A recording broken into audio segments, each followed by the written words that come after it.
So I'm back in Guatemala this week to sign our home bill contract, to file my residency again, and apparently learn the hard way that water pressure here is a luxury, not a right.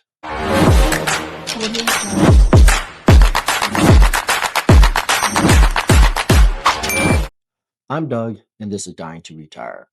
And you can tell I'm back in Guatemala because you may hear some street noise in the background because it's early morning Monday. I flew in early Friday morning on a direct red eye flight. I did not want to wake the family up and have them get up before dawn, so I grabbed an Uber from the airport and it worked really, really well.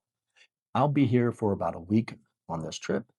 I meet with my realtor and the builder tomorrow, and later this week, I head back to immigration to again try to file my residency paperwork. And as they say, the second time's the charm, right?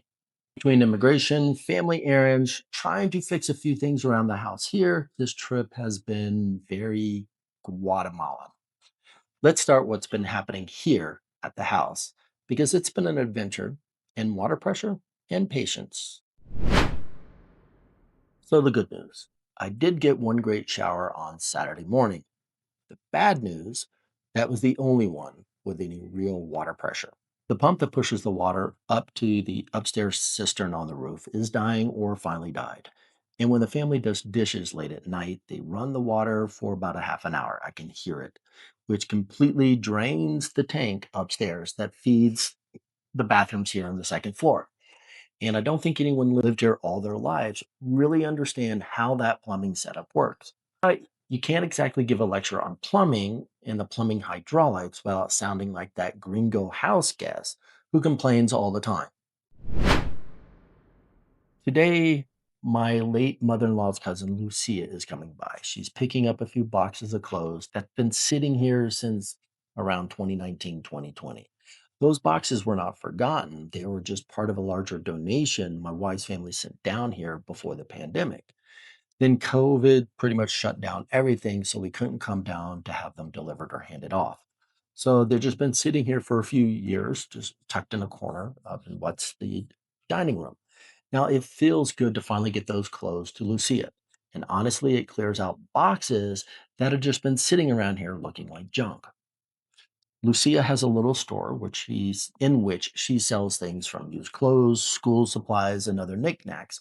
So it's actually kind of nice knowing those clothes will actually help someone instead of collecting dust. Meanwhile, while I was here sorting through the boxes and fighting water pressure, one of my wife's cousin's husbands actually was out representing Guatemala in a pool tournament over in Antigua, which is way cooler than anything I did this weekend. Over the weekend, my wife's cousin's husband was in Antigua representing Guatemala in the 2025 Central American Billiards Tournament. They call it billiards, not pool. Don't ask me to say the thing in Spanish, I'm going to butcher it. Now, it was nice. While they beat Belize in the early morning match, they lost by just a point or two to Costa Rica later in the day.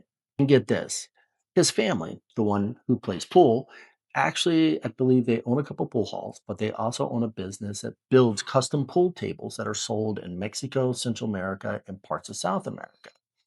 But a note to self and to any one of you guys, never ever play pool with these people unless you really enjoy losing. In other news, I've been fixing up the room we use here in the house upstairs, and I realized how much I miss my power tools. Yes, I miss my Ryobi power tools. The room we stay in upstairs needed some work. I replaced an old culinary cart thingamajig that was being used to pile clothes on with a small do it yourself wardrobe. While nothing fancy, it at least keeps things a little bit more organized. And the instructions were just as confusing as IKEA's, and the build quality, because it was built in Colombia, is a little bit less than IKEA's. Go figure. It's funny what you start appreciating down here: a good drill, a working shower, clear instructions. And I did sneak a quick visit to the Miraflores Mall, and that mall deserves its own episode, which I'll do soon. But of course, right when I wanted to use my phone to take photos and film some when I was at the mall, I realized my super awesome portable battery pack was sitting back in the room there, right? Super smart of me. So this trip has been a mix of visiting family, good food, by the way, homemade food, doing some repairs to the house around here, and I'm going to be fighting some red tape this week. But every time I come back here, it's a little bit more of how this next chapter for the wife and I is taking shape.